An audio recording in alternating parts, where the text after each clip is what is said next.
பங்குனி மாசம் நல்ல இளவேணி காலம் பழனிக்கு வந்தா உன் தெய்வீக யோகம் பழனிக்கு வந்தா உன் தெய்வீக யோகம் உத்திர நாளில் உன் உற்சவ திருத்தேரில்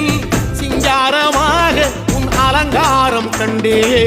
அலங்காரம் காண நான் ஆனந்தமானே கைலாசன் மகராசாவும் வாசல் வந்தேனே குளிரான பன்னீரால் அபிஷேகம் கண்டேனே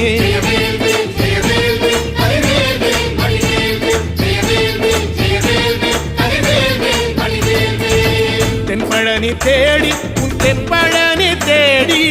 திருநீரு பூசி நான் ஓடோடி வந்தேன் திருநீரு பூசி நான் ஓடோடி வந்தேன்